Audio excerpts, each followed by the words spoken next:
না আঁচনি লৈছে কিন্তু ভোট এবাৰ তাত নিদিয়ে কাৰণ তেওঁলোকে গম পাইছে যে নাৰীৰ স্থান পাকঘৰ নহয় সুনিতা উইলিয়ামছ ডাঙৰীয়ানী 286 দিন আকাশত থাকিলে ৱৰ্ল্ডত এটা নজিৰবিহীন ঘটনা সেইকাৰণে নাৰীয়ে ভাবিছে যে আমি আঁচনি আৰু প্ৰতাৰণা প্ৰলোভনৰ ৰাজনীতিত বেছি দিন নাথাকোঁ আকাশত যেতিয়া নাৰীয়ে গৈ পেলাই ইতিহাস সৃষ্টি কৰিব পাৰে মানে ঝাৰখণ্ডত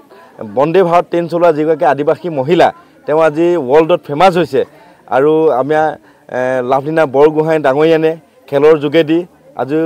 ব্ৰঞ্জৰ পদক পাইছে অলিম্পিক গেমত সেইকাৰণে মহিলাৰ স্থান পাকঘৰ নহয় বুলি মহিলাই গম পাইছে আৰু মহিলাৰ পাকঘৰত থাকিও তেওঁলোকে গম পাইছে যে 1 কেজি মচুৰ দালিৰ দাম কিমান 1 লিটাৰ মিঠাতেলৰ দাম কিমান তেওঁ হাজবেণ্ডক ৰাতিপুৱা গধূলি চুগাৰ প্ৰেছাৰ টেবলেট খোৱাৰ দাম কিমান তেওঁলোকে বুজি পাইছে আৰু তেওঁলোকে প্ৰতাৰণা প্ৰলোভনৰ ৰাজনীতিত বেছি দিন নীতিকে তেওঁলোকে এবাৰ গণতন্ত্ৰত সুস্থিৰতা যদি ৰাখিব লাগে প্ৰমূল্যবোধৰ ৰাজনীতিৰ প্ৰতি অগ্ৰসৰ হৈ কংগ্ৰেছৰ পক্ষত 2 তাৰিখে ভোট মাৰি এটা সুস্থিৰ গণতন্ত্ৰৰ মেছেজ বিপিয়া সমষ্টি ৰাইজে যে দিব এইটো আমি ইয়াৰ উমান পাইছোঁ।